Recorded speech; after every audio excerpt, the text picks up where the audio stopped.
Bonjour à toutes et à tous, merci d'être connectés pour cette visioconférence de presse Covid-19 oblige, dont le titre est évidemment alléchant, 2021 vers un retour à la normalité, mais laquelle? Une conférence organisée par Lyxor Asset Management.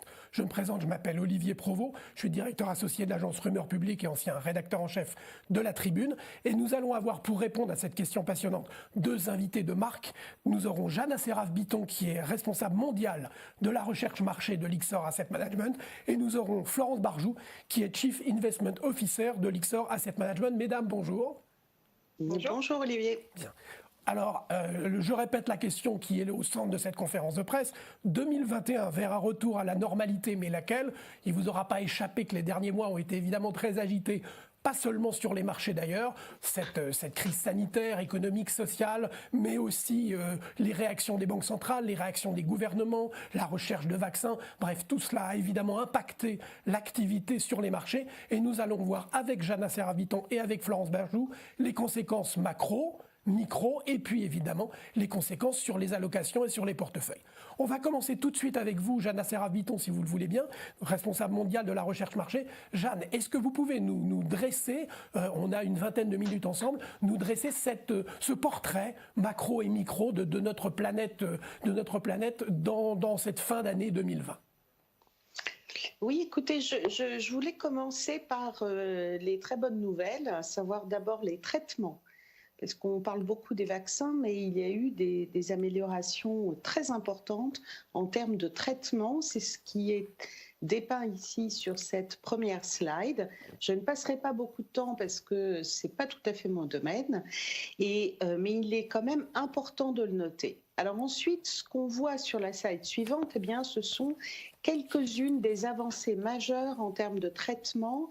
On a encore vu ce matin des résultats intérimaires sur un vaccin chinois. Les Russes parlent aussi d'un vaccin qui aurait des résultats très bons et qui commence d'ailleurs à faire l'objet d'une campagne de vaccination. Donc il reste bien sûr des questions concernant tous ces vaccins, et si on ne devait en citer que deux, il y a le problème de savoir pendant combien de temps ces vaccins protègent, et le deuxième, c'est quels sont potentiellement les effets secondaires à long terme. Et nous n'avons pas de réponse, et par définition, pour la deuxième question, nous n'en aurons pas avant longtemps. Néanmoins, c'est un élément majeur pour les marchés.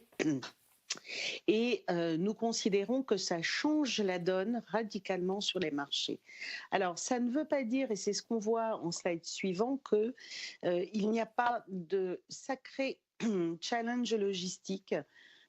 Ici, ce sont deux cartes que vous pouvez voir qui sont extraites d'un rapport de DHL McKinsey et qui montrent, eh bien, compte tenu des conditions de température, sur la carte du haut, ce serait dans le cas de températures extrêmement faibles, comme celles qui sont nécessaires pour transporter le vaccin de Pfizer.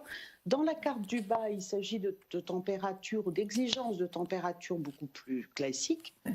Mais dans les deux cas, ce qu'on voit ici, c'est envers les pays pour lesquels la distribution ou la vaccination est possible et raisonnable. Les pays, au fur et à mesure qu'on devient rouge, c'est là où ça ne l'est pas. Alors, ça génère un certain nombre de questions, notamment en termes d'allocation pays, et on a peu d'éléments pour savoir lesquels sont les mieux équipés au plan logistique. Tout le monde regarde l'Angleterre aujourd'hui. On notera que les Américains et les Allemands ont choisi de confier la question logistique à leurs militaires, qui sont en général connus pour cette expertise, ce qui peut-être leur confère un avantage. Alors, pendant ce temps-là, et c'est ce que nous voyons sur le slide suivant, eh bien, pendant ce temps-là, la pandémie continue à un rythme très soutenu. Vous le voyez sur le graphique à gauche. Ce qu'on voit, c'est une envolée des nouveaux cas aux États-Unis, et apparemment une meilleure maîtrise en Europe depuis quelque temps et suite au confinement. Ce qui est également, à mon sens, très important, c'est ce que vous voyez à droite, c'est-à-dire le taux d'occupation des hôpitaux qui s'est littéralement envolé aux États-Unis et qui semble en revanche mieux maîtrisé, en tout cas pour l'instant, en Europe. Alors je précise que l'envolée américaine est clairement liée aux suites de Thanksgiving, ce qui pose des problèmes pour l'Europe à l'approche de Noël. Un élément, à mon avis, est également à souligner, que vous voyez en page suivante sur le graphique de gauche, eh bien, c'est la mortalité. On la croit beaucoup plus faible que lors de la première vague en Europe ou des premières poussées aux États-Unis. En fait, ce que vous voyez sur le graphique, les petites étoiles roses, symbolisent les 1% de jours plus élevés, entre guillemets, de mortalité. Ici, la mortalité est mesurée en nombre par million d'habitants et la barre bleue représente le dernier niveau. Vous pourrez constater en regardant ce graphique que pour un nombre non négligeable de pays, on est revenu, voire on a dépassé, dans le cas des États-Unis par exemple, au niveau de mortalité atteint lors de la première poussée du vaccin. Alors ça induit, avec de très grandes variations selon les pays, des mesures de restriction qui sont symbolisées à droite. La conséquence que vous voyez en slide suivant, la conséquence majeure, eh bien, c'est la mobilité. Que ce soit parce qu'il y a des mesures de restriction appliquées par les autorités, ou que ce soit un fear factor qui fait que bien, les gens préfèrent rester chez eux pour éviter les risques de contagion. Et c'est un indicateur que nous suivons de près parce que c'est celui qui est le mieux lié à la croissance économique. Ce que vous voyez sur le graphique de droite, eh bien, c'est justement la diminution de la mobilité qui est symbolisée sur l'échelle des X et que l'on voit se diminuer lorsqu'on part vers la gauche, et dans le même temps, eh bien, la diminution de la croissance. Et on voit ici pour le deuxième trimestre 2020, on voit effectivement l'impact. Plus la mobilité diminue d'une façon assez linéaire et plus la croissance est affectée. Alors, la question qui se pose à nous, elle est double, peut-être même triple. La première, c'est où est-ce que nous en sommes en termes de reprise économique? Qu'est-ce qui est escompté? Et enfin, est-ce que le marché va être capable de ne pas s'appesantir sur l'effet de la croissance, enfin sur l'effet ou sur les à-coups de croissance à court terme, et va être capable de se focaliser sur ce qui va se passer courant 2021, probablement d'ailleurs plutôt au deuxième semestre 2021. Alors, un mot sur le graphique que vous voyez là. Le premier constat qui peut être un peu étonnant, c'est que si l'on regarde les chiffres de croissance à fin septembre, on est en fait pile à la jonction. La plupart des pays, à l'exception du Royaume-Uni, eh bien, étaient revenus à un niveau de croissance de 95% du niveau qu'ils avaient avant crise. Donc on se met en bassin en fin 2019. Et on s'aperçoit qu'il y a peu d'écart, en fait, que l'on considère la Chine, les États-Unis ou l'Europe. Là où les écarts se matérialisent, c'est sur les chemins de croissance à venir. Et ils sont, à mon sens, ici, ce sont les estimations du consensus Bloomberg. Mais ces chemins de croissance que vous voyez en pointillé reflètent pour beaucoup eh bien, à la fois la dynamique de croissance actuelle et puis également bien, la capacité de relance de ces pays ou la probabilité d'une relance budgétaire dans ces pays. Alors, on va zoomer un tout petit peu sur les États-Unis d'abord pour regarder à la fois la pandémie, ce que vous voyez, enfin des indicateurs de pandémie, ce que vous voyez en page suivante. Pas de grande surprise par rapport à ce qu'on a pu voir plus haut, à savoir une pandémie qui empire très clairement, qui s'étend, et ça on le voit sur le graphique suivant. Alors à droite, c'est un peu le même schéma que l'on a vu tout à l'heure entre les grands pays, mais cette fois-ci, c'est par État américain. Ce qui est important de constater, c'est que sur les deux cartes des États-Unis que vous voyez à gauche, c'est une mesure ici illustrée par le New York Times, des mesures de restriction appliquées par les États. elles sont relativement modérées. La conséquence, entre guillemets, eh bien, c'est que pour la plupart des États, la barre bleue qui représente le niveau de mortalité actuel est très supérieure à la petite astérix rouge qui représente le maximum atteint entre le 10 et le 25 avril, qui était le pic de la première poussée de l'épidémie aux États-Unis. Donc, à notre avis, eh bien, les États vont être contraints de mettre en œuvre de nouvelles mesures de restriction. Alors, en page suivante, eh bien, nous avons ici quelques éléments sur la mobilité américaine aujourd'hui. Alors, entre le moment où ça a été mis à jour et vraiment hier soir, les courbes sont un tout petit peu remontées. Donc, la mobilité s'est un peu réduite, mais pas tant que ça. Il faut noter en termes de réduction de la mobilité et de contraintes de restrictions qu'au niveau fédéral, il y a peu de chances ou peu de risques de voir des décisions fédérales. Le président ou le prochain président est contre le confinement.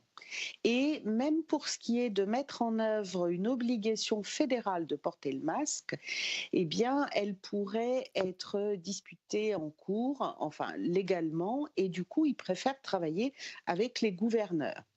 Ce qu'on a vu auparavant, c'est que les gouverneurs devraient se sentir quand même contraints, et ça commence à être le cas, dans un certain nombre d'États, d'augmenter les restrictions et de dépasser le port du masque. Alors, juste une évaluation que vous voyez ici, j'ai repris l'évaluation de l'Institute for Health Metrics and Evaluation, qui est assez suivi par les épidémiologistes aux États-Unis.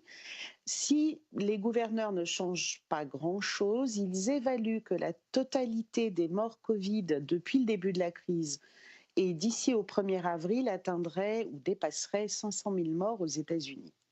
Donc nous pensons qu'il va y avoir davantage de restrictions, elles vont impacter la croissance. Alors le 4e trimestre est presque fini et les estimations sont extrêmement divergentes dans le consensus que nous présente Bloomberg, qui est en gros à plus 1%, et nous pensons que les résultats vont être plutôt vers le haut de cet échantillon ou de cet intervalle d'estimation. En revanche, là où la croissance pourrait être davantage impactée, c'est au 1er trimestre 2021. Alors pourquoi, à notre avis, le 4e trimestre serait relativement peu impacté? Vous le voyez dans le graphique suivant, dans la slide suivante, pardon, sur le graphique à droite. Non, c'est la slide précédente. Voilà, sur le graphique à droite, ce que vous pouvez voir ici, c'est notre indicateur, notre tracker de croissance, mais c'est un tracker hebdomadaire. Et vous pouvez constater qu'on est sur un momentum fort, ce qui nous amène à penser que les marchés vont réussir à se concentrer sur un retour à la normale en 2021 et pas forcément se concentrer sur les à-coups de croissance que l'on pourrait voir sur les prochaines semaines.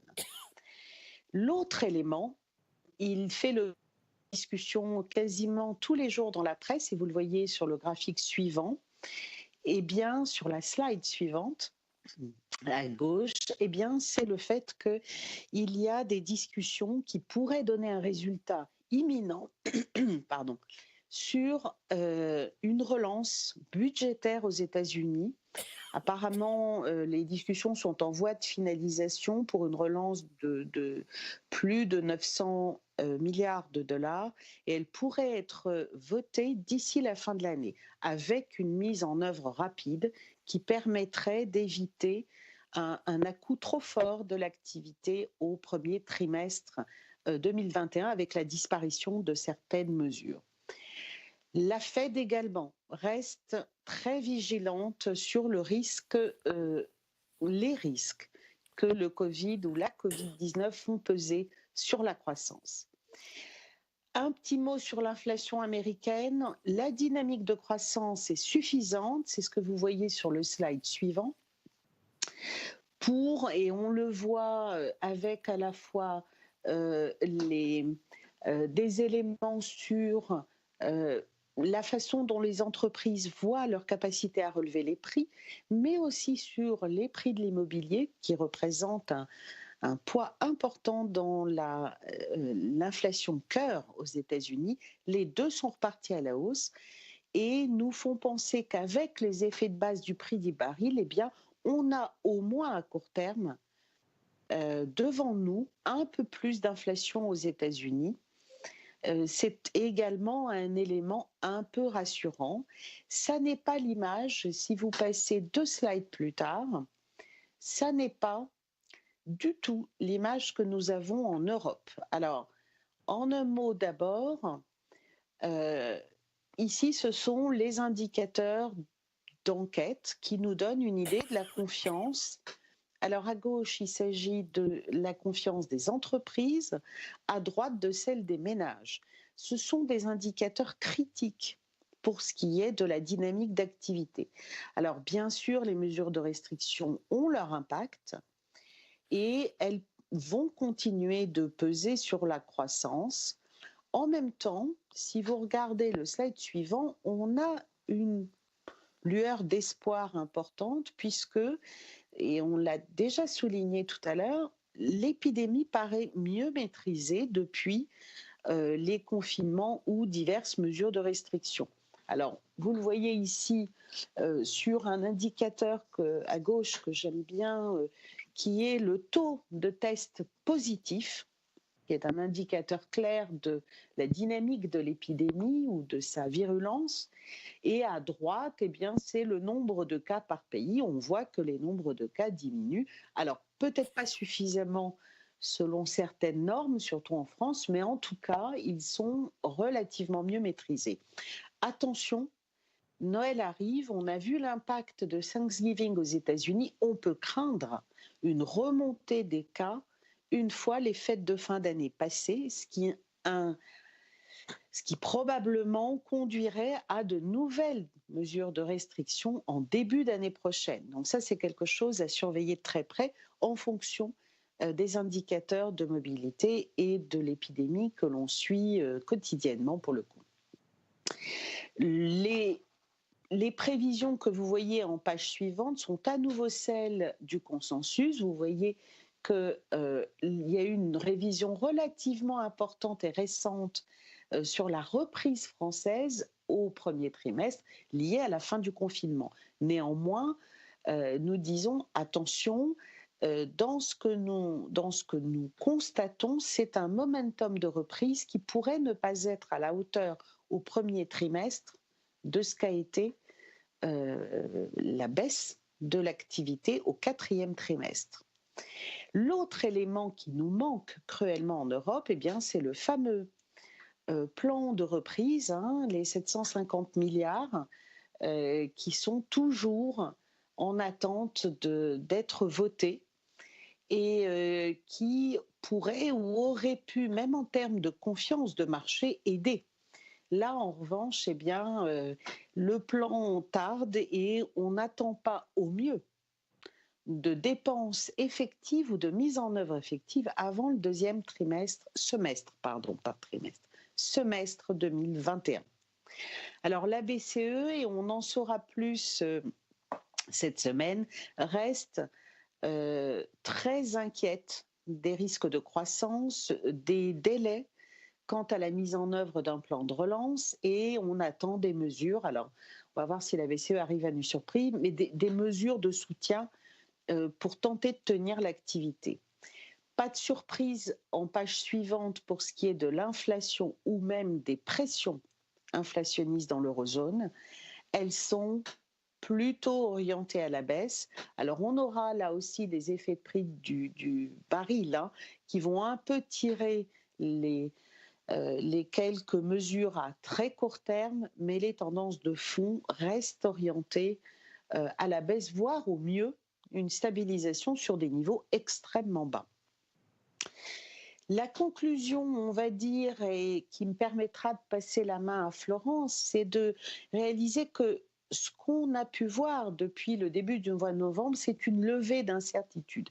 Certes, on ne sait pas quand la crise du Covid se terminera, mais on sait qu'elle n'est, entre guillemets, que temporaire et qu'elle aura une fin courant 2021. C'est un élément très important pour nous, avec en premier élément, disons, est-ce que les marchés vont réussir à ne pas se concentrer trop sur les à-coups de croissance à court terme? La réponse, il nous semble, est probablement oui aux États-Unis, pour des raisons évoquées, stimulus, momentum, et puis une vaccination qui pourrait être mise en œuvre sur le premier trimestre. Beaucoup plus de risques dans l'eurozone, avec, comme on vient de le voir, un momentum faible, des délais dans la relance budgétaire et puis des restrictions, voire des confinements qui sont plus fréquents et plus durs. Alors la conséquence en termes de marché, c'est que nous ajoutons ou nous recommandons une position avec plus de risques, avec une surpondération des actions, une neutralité à court terme de toutes les valeurs refuges, dont les obligations d'État, on va dire, avec des rankings, des ratings élevés, en partie parce que timer exactement le moment de la sortie de la crise Covid n'est pas simple, et puis parce que les banques centrales restent prêtes à ajouter de l'accommodation monétaire, et puis on sait que selon les pays et les zones, on a un peu d'upside.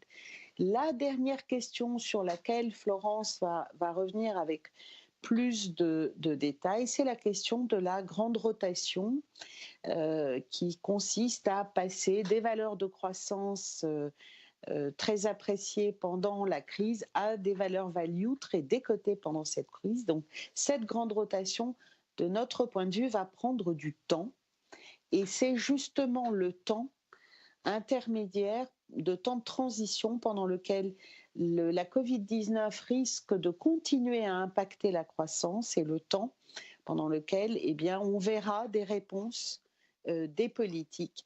Et il y a probablement des moments où il y aura des opportunités de rentrer à nouveau sur les marchés qui seront des opportunités plus attrayantes. Merci beaucoup Jeanne pour ce tableau très très complet qui a permis de bien faire le lien entre les enjeux sanitaires et puis les conséquences économiques macro et micro. Et je pense que votre présentation va appeler beaucoup de questions. J'invite d'ailleurs nos amis journalistes à utiliser l'espace chat de cette chaîne YouTube pour poser leurs questions. Nous y répondrons dans une vingtaine de minutes. Une fois terminée l'intervention de Florence Barjou, qui est donc Chief Investment Officer de Lyxor Asset Management. Et Florence, je pense que Jeanne vous a tendu le ballon idéalement en terminant son intervention par les enjeux potentiels en termes d'allocation, en termes de construction de portefeuille. C'est votre expertise. Je vous laisse nous expliquer comment cette analyse macro peut se traduire aujourd'hui en termes d'allocation d'actifs et de construction de portefeuille. Oui, merci Olivier. Et puis merci Jeanne aussi, bien sûr, d'avoir dressé ce panorama très complet de la situation sanitaire et de son impact sur la croissance. C'est vrai que pour ma part, je voudrais aborder tout d'abord de manière un peu plus générale le positionnement de nos portefeuilles, et je voudrais insister sur deux thématiques qui nous semblent centrales aujourd'hui et qui effectivement agitent le marché et qui interpellent nos clients.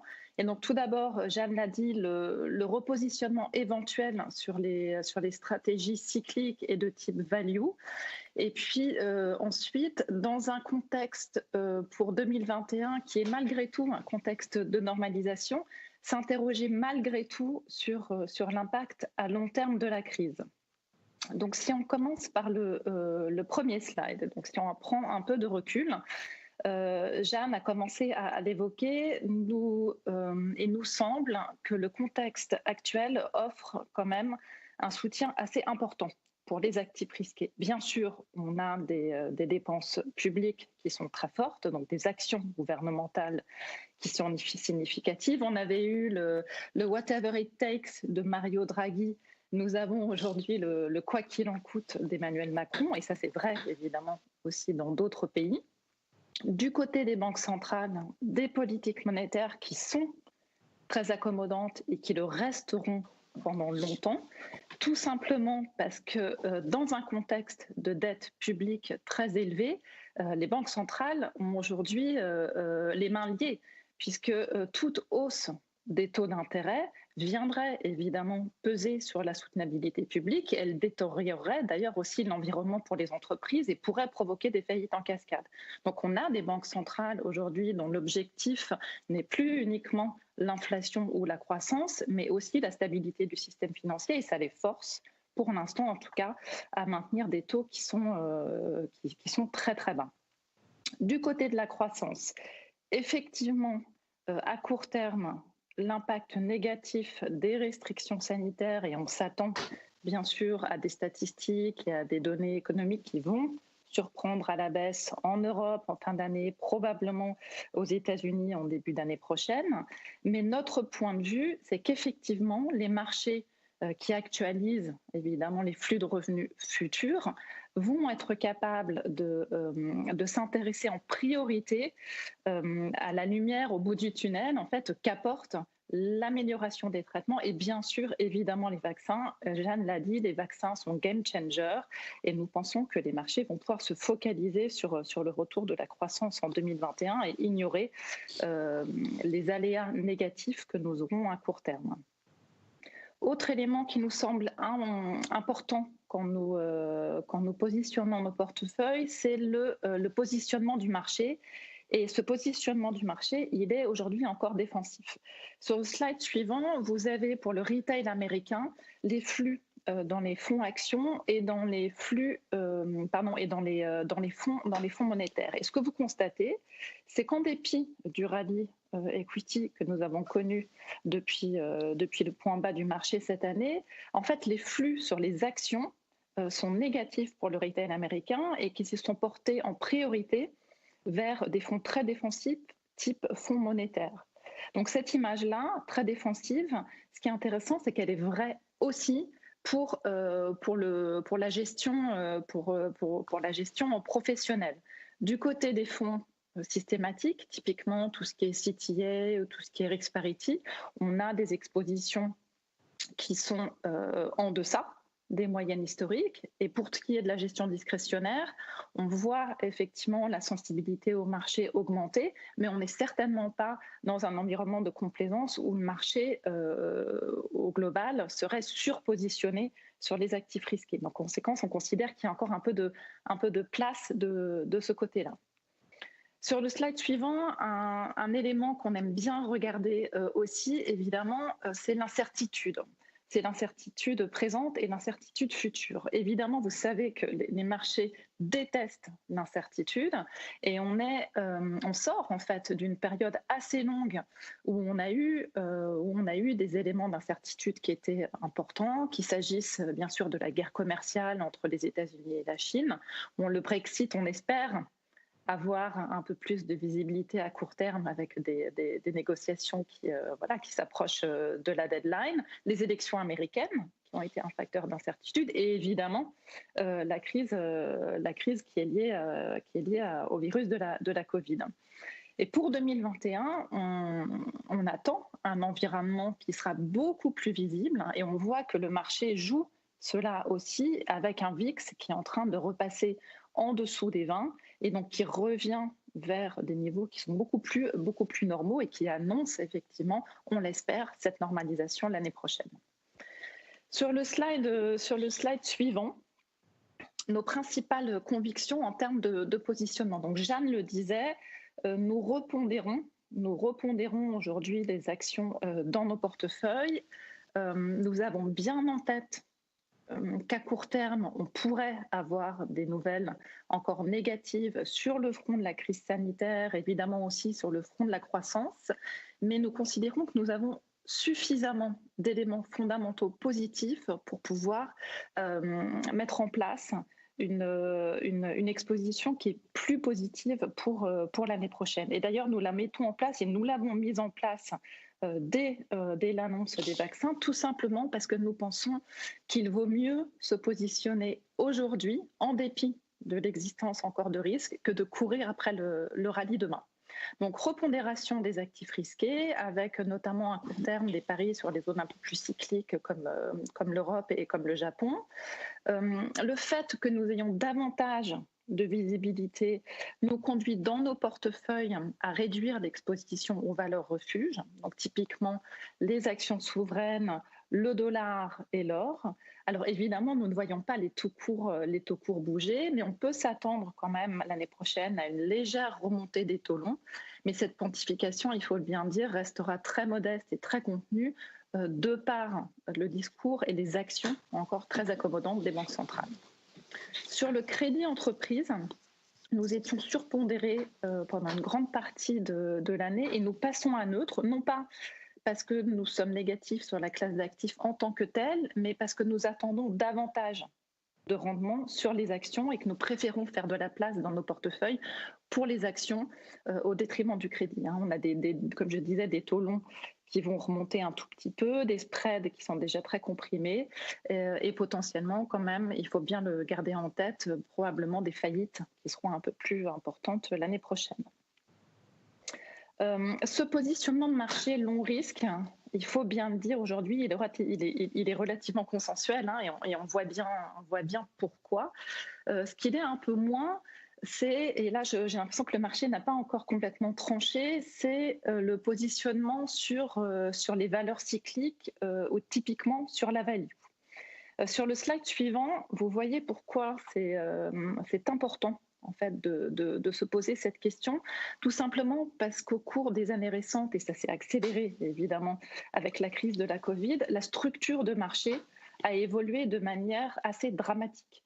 Jusqu'en 2016, la part ou la proportion des sociétés de croissance et des sociétés décotées, donc value, au sein des grands indices, et là vous avez le S&P 500 aux États-Unis, était à peu près équivalente, on était autour de 20%. Depuis 2017, les sociétés de croissance ont pris une part de plus en plus importante dans ces indices. Et en 2019, vous voyez, en 2020, on a une situation qui est extrêmement distordue, avec les sociétés de croissance qui représentent plus de 40% du S&P 500 contre un peu plus de 10% seulement pour les sociétés de type value. Et ça, c'est important.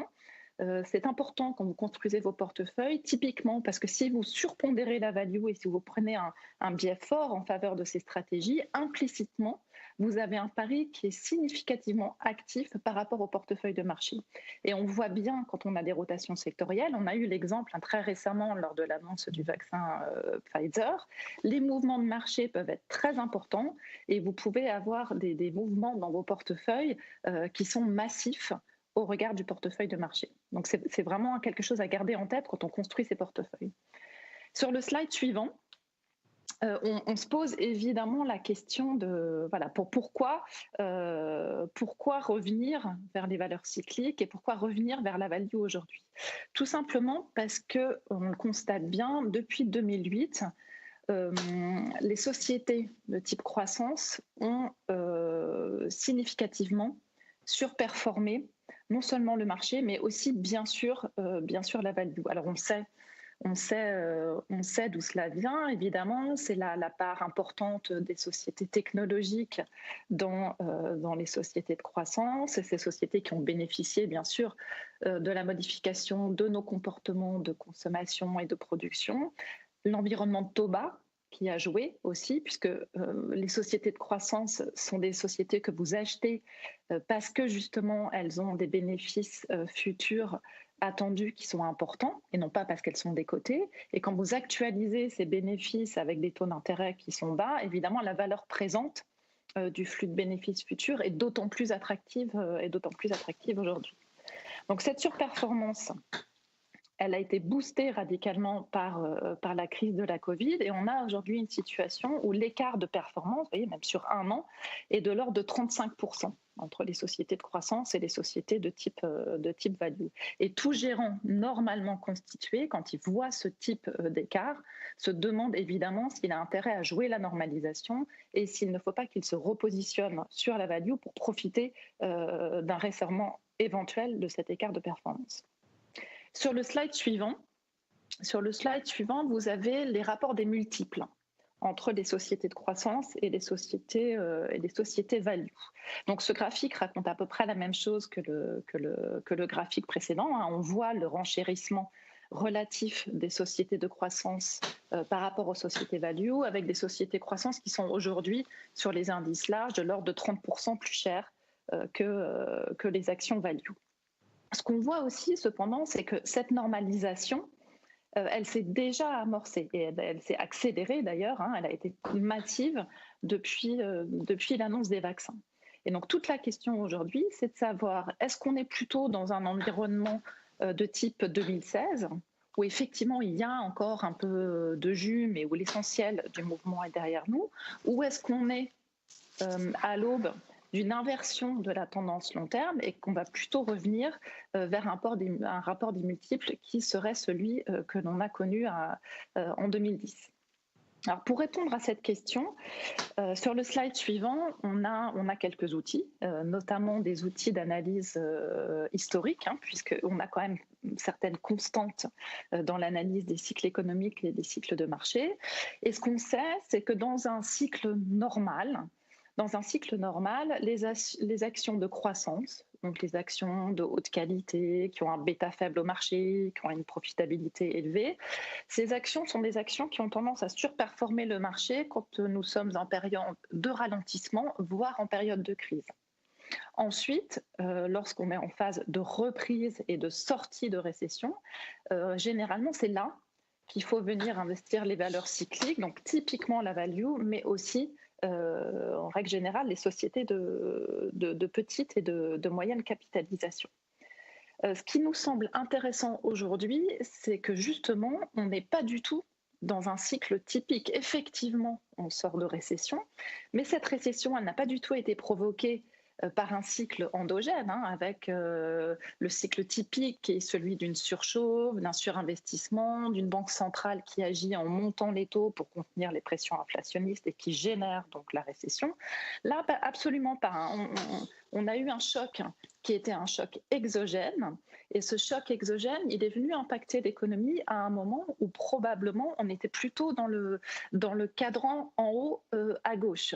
Souvenez-vous, en 2019, on réfléchissait à la durabilité du cycle de croissance américaine, qu'on trouvait déjà très long, et on se demandait quand s'amorcerait la récession aux États-Unis.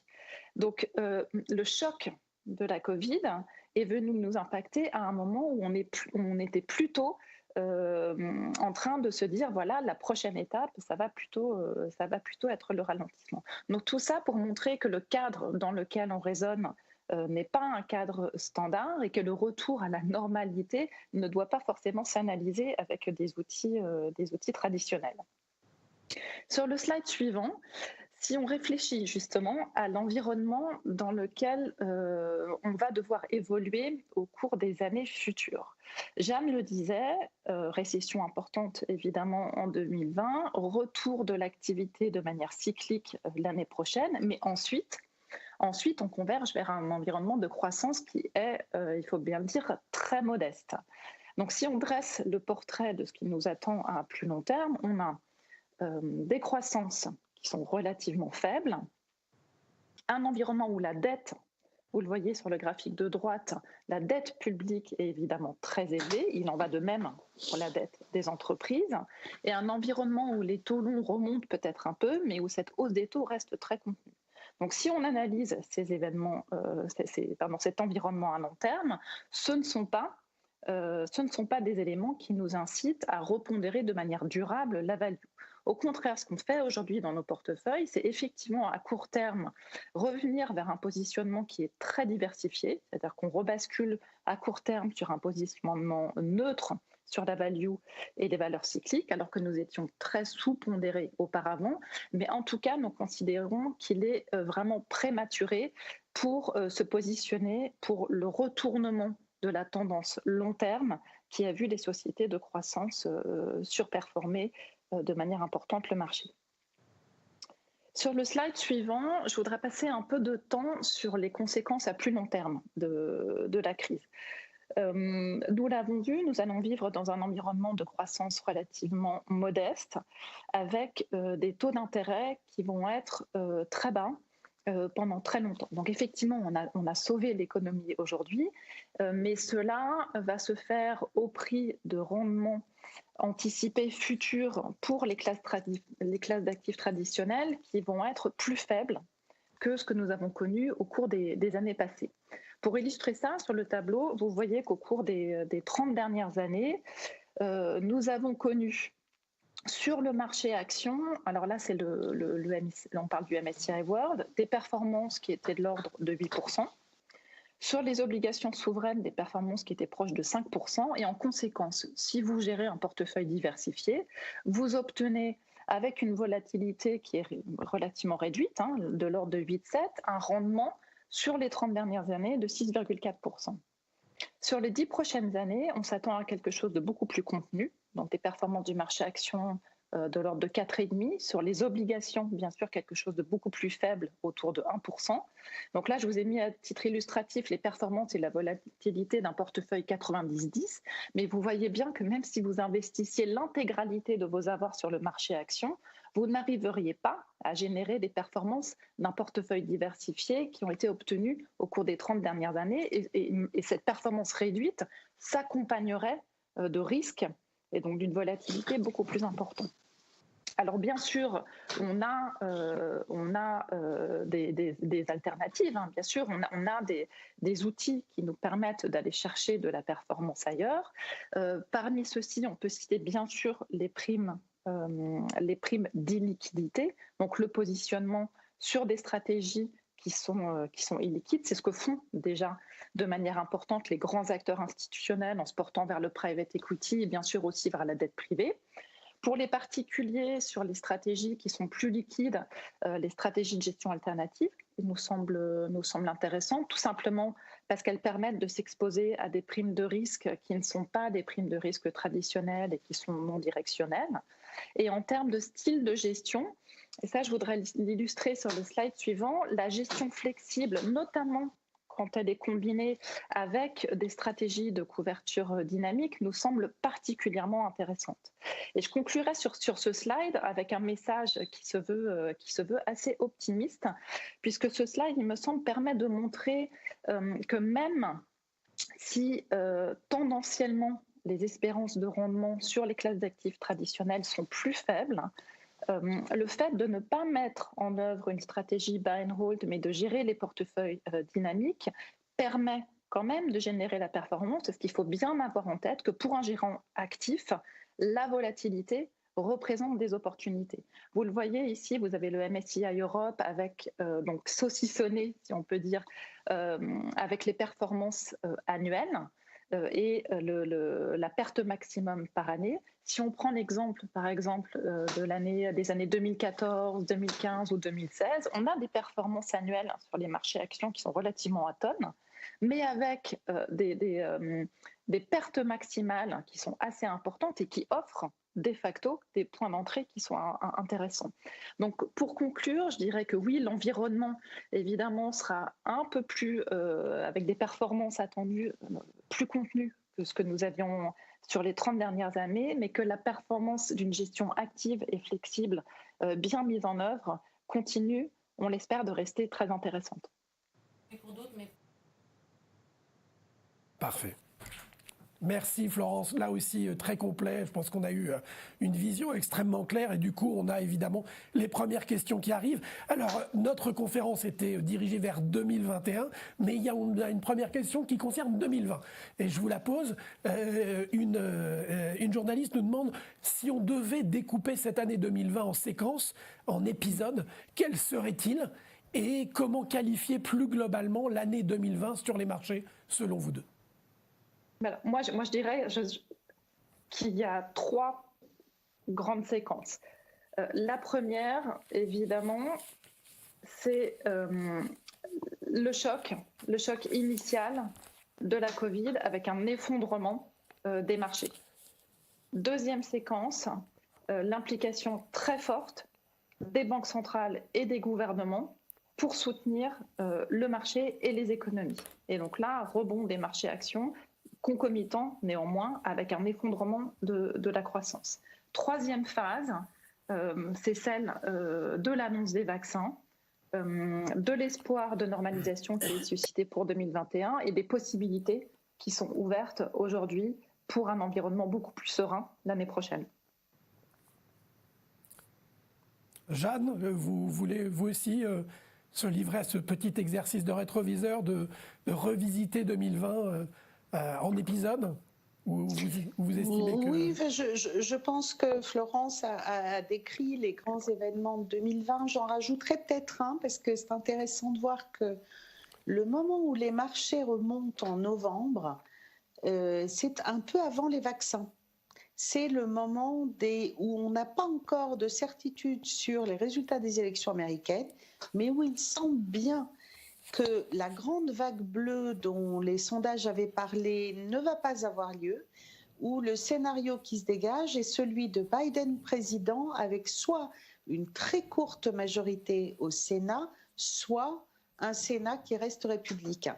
Et là s'amorce un moment important sur les marchés parce que justement, quelle que soit l'issue, puisqu'on attend les élections de Géorgie le 5 janvier 2021 pour savoir si le Sénat sera démocrate ou s'il restera républicain, bien quelle que soit l'issue, compte tenu du fait que la majorité, si elle est démocrate, sera très faible, les marchés tout d'un coup écartent le risque de voir l'Amérique passer nettement sur une politique qu'en France on appellerait de gauche, voire gauchiste, ou etc. Donc on a eu quand même pendant la campagne américaine, et notamment avant que ne soit désigné le principal candidat, c'est-à-dire on a eu pas mal de candidats qui étaient très marqués à gauche et qui proposaient un virage politique très important aux États-Unis qui aurait eu des conséquences non négligeables sur Wall Street. Donc là, il y a une levée importante d'incertitude parce que ce résultat nous dit qu'au fond, la politique économique américaine ne va pas changer beaucoup.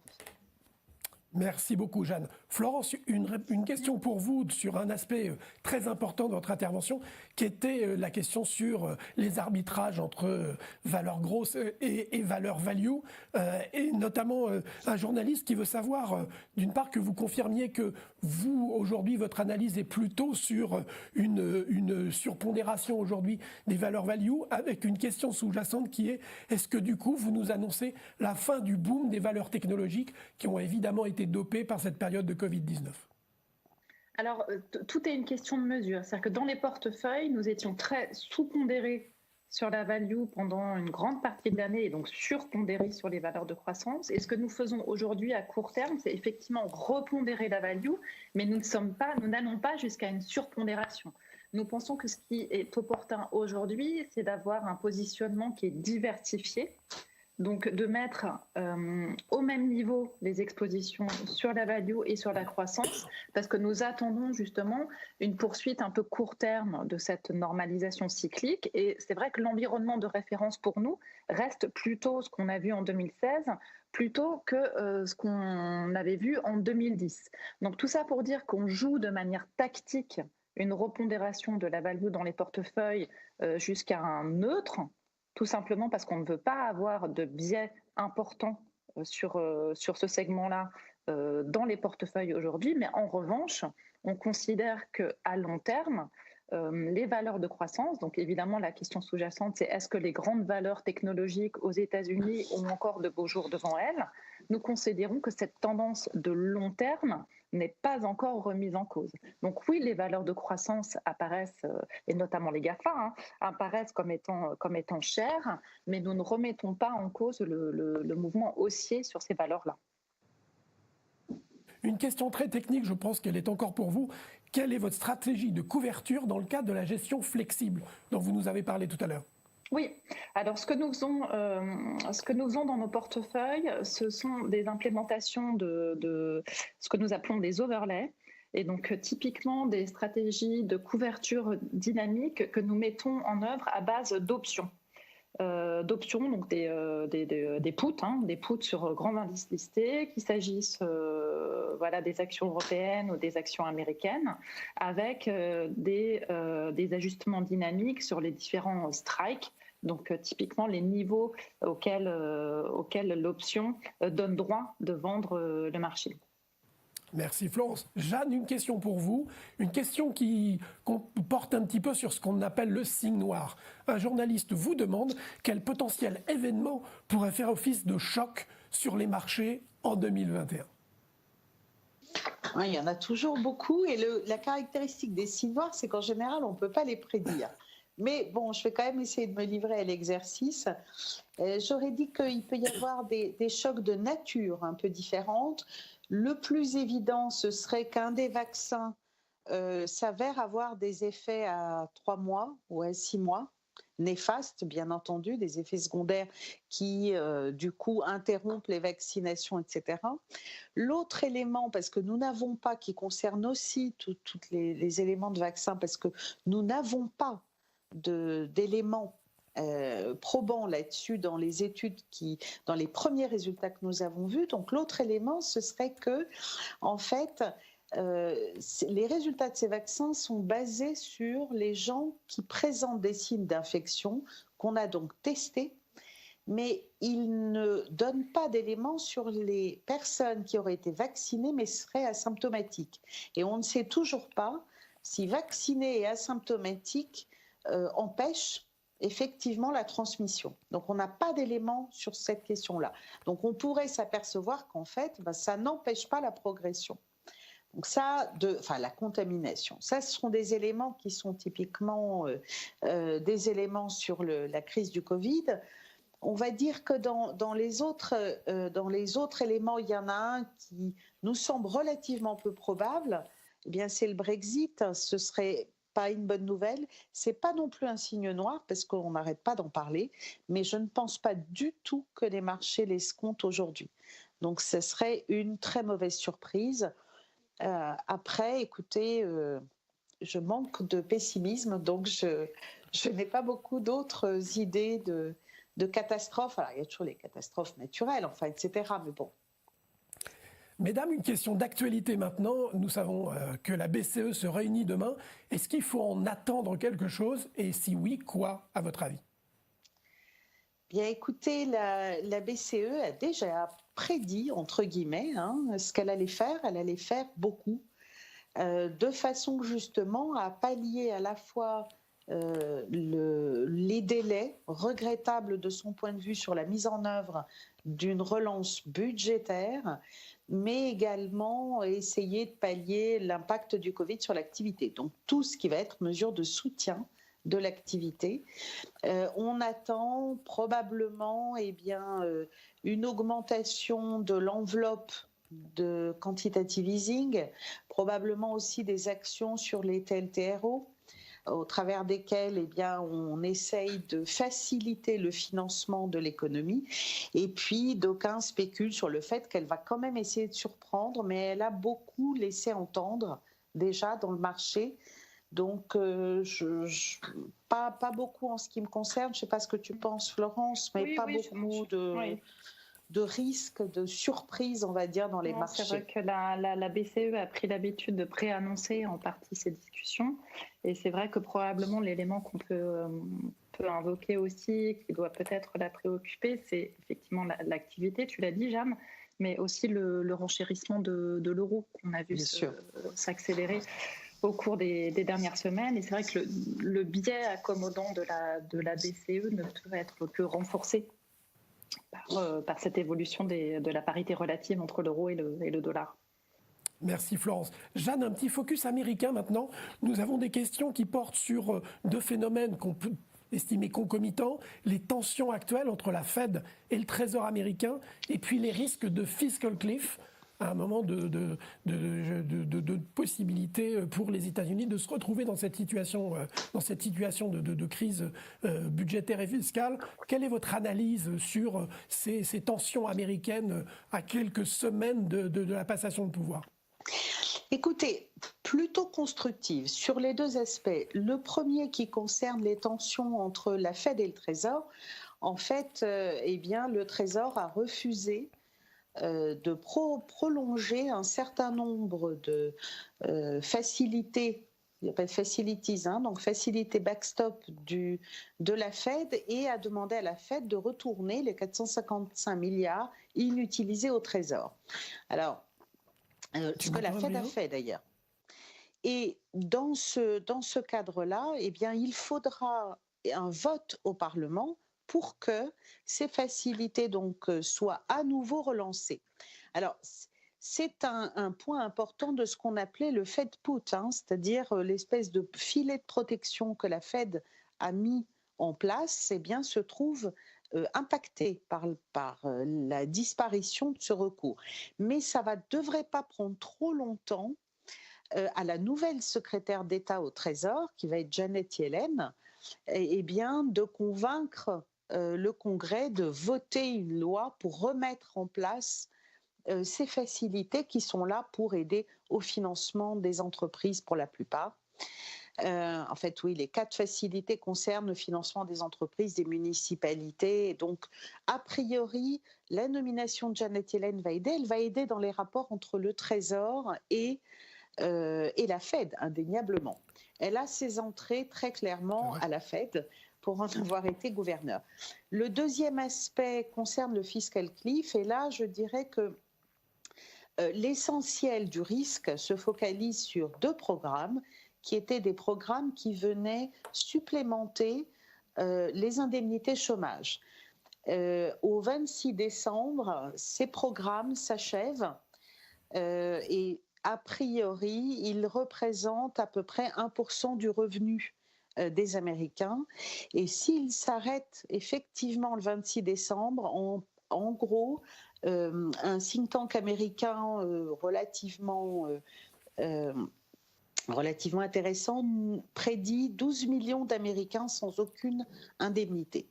Et donc là encore, véritable enjeu de croissance pour le premier trimestre, mais on le voit, les discussions, et encore cette nuit, hein, elles ont été très importantes, discussions entre d'un côté, en l'occurrence, Mnuchin, un compromis, on va dire, de sénateurs, etc., discussion autour d'un plan d'à peu près un peu plus de 900 milliards de dollars. Et ce qui est intéressant, c'est que dans ces 900 milliards de dollars, il y a 180 milliards, ce qui est exactement en rythme annuel le montant des suppléments d'indemnité chômage qui arrivera à échéance le 26 décembre. Donc honnêtement, plutôt constructif. Il semble qu'il y ait quand même beaucoup de négociations en ce moment aujourd'hui à Washington et l'envie d'aboutir rapidement pour éviter un impact trop grave sur les Américains et sur la croissance. Merci Jeanne, on l'avait compris effectivement dans votre intervention, pas d'inquiétude excessive de la part de Lyxor Asset Management sur la situation aux États-Unis. Florent, je reviens vers vous parce que le sujet gross et value suscite évidemment pas mal de questions et d'interrogations, et un journaliste nous demande notamment si vous pouvez faire un détail sur les secteurs qui vous paraissent privilégiés aujourd'hui, mais aussi sur les secteurs qui vous paraissent sous-pondérés, à la fois dans la catégorie grosse et dans la catégorie value. Oui, alors évidemment, il y a d'un côté sur toute la partie value. Toute la partie value, il y a, il me semble, ce qui est intéressant, toutes les sociétés qui ont souffert du choc exogène du Covid et qui pourraient bénéficier d'une accélération de l'activité en 2021. Donc évidemment, le secteur du tourisme, le secteur de l'aviation. Sur le secteur de l'automobile, on se pose un peu plus de questions parce que c'est ça qui est intéressant justement quand on réfléchit à croissance et value aujourd'hui. Quand on se demande quel est le retour, quand on se pose la question du retour à la normale, c'est le retour vers quelle normalité?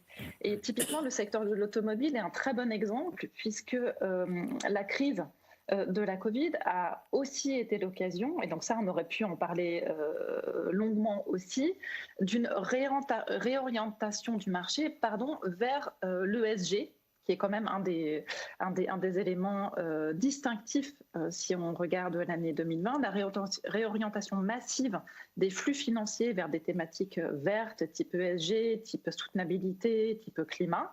Et le secteur de l'automobile, lui, il a une très bonne illustration parce qu'effectivement, il est décoté.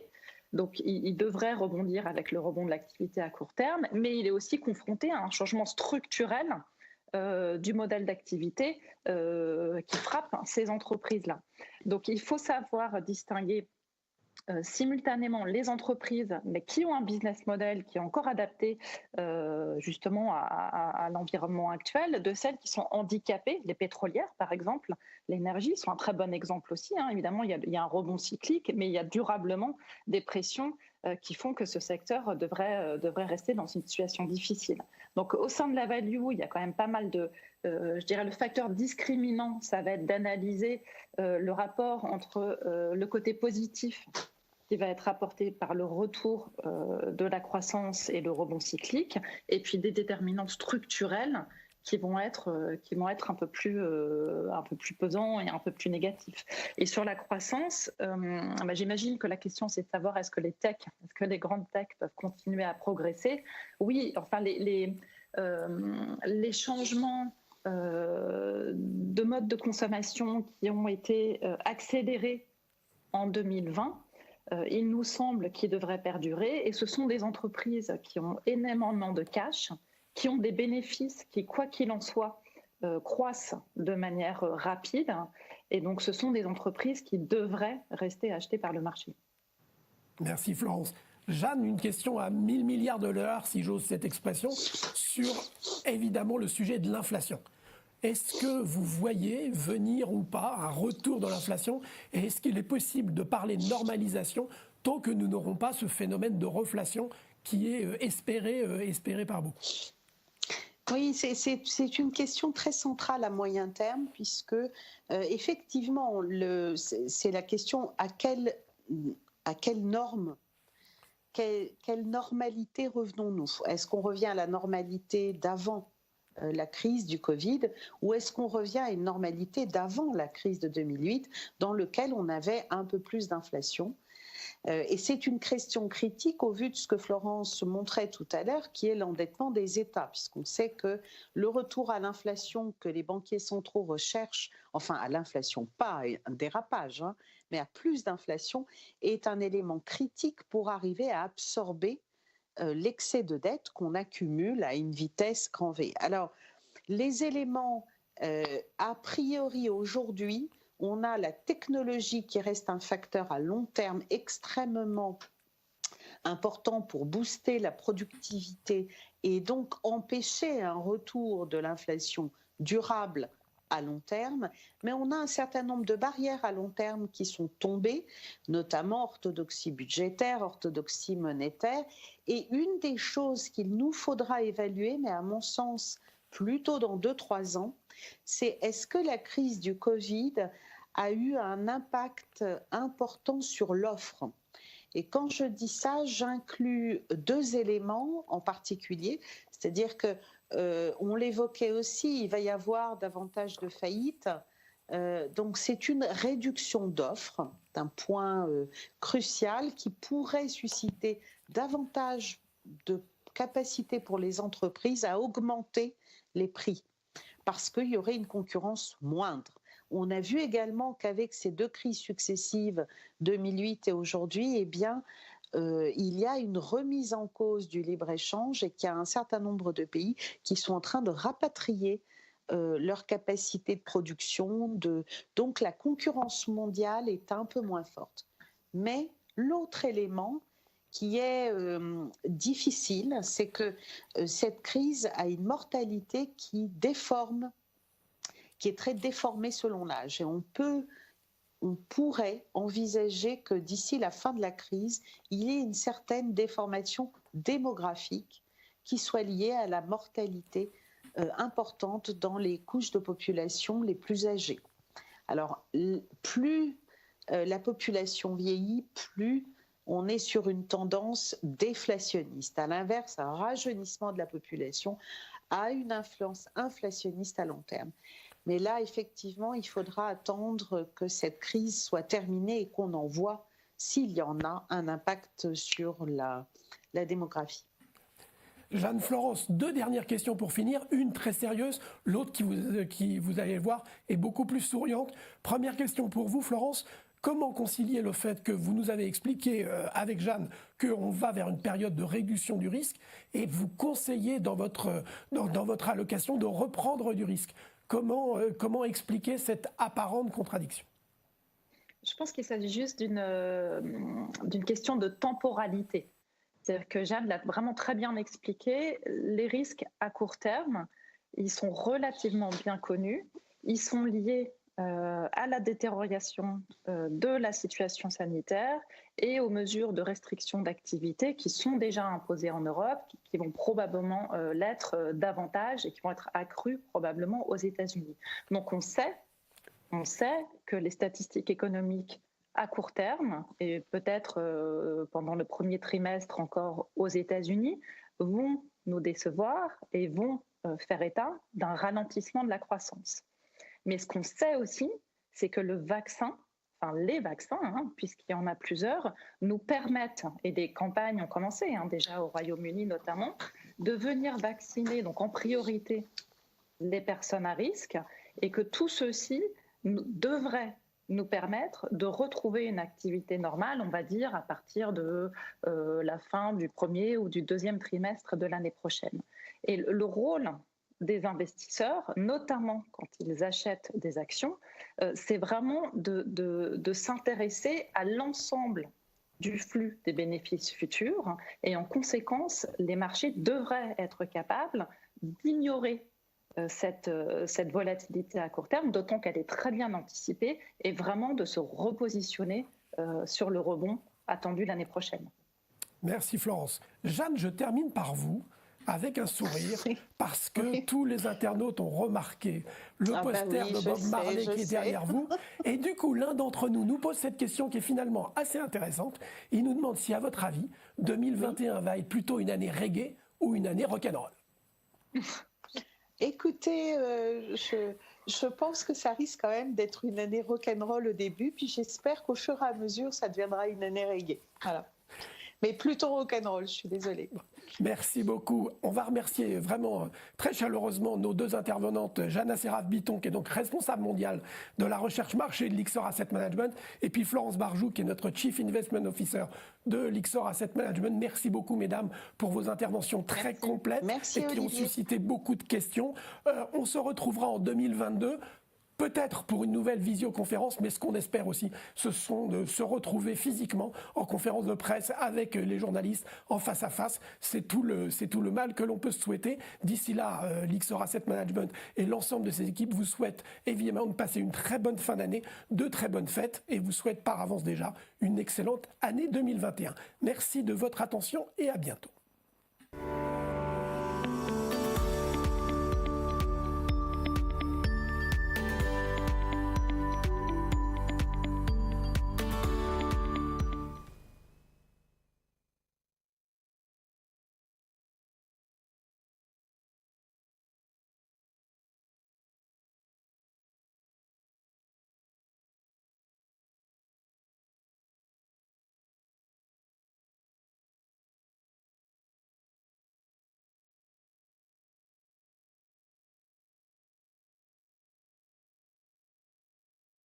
On l'a dit clair. Ouais, c'est ça. Non, mais c'était bien, je trouve. Non, on a vachement bien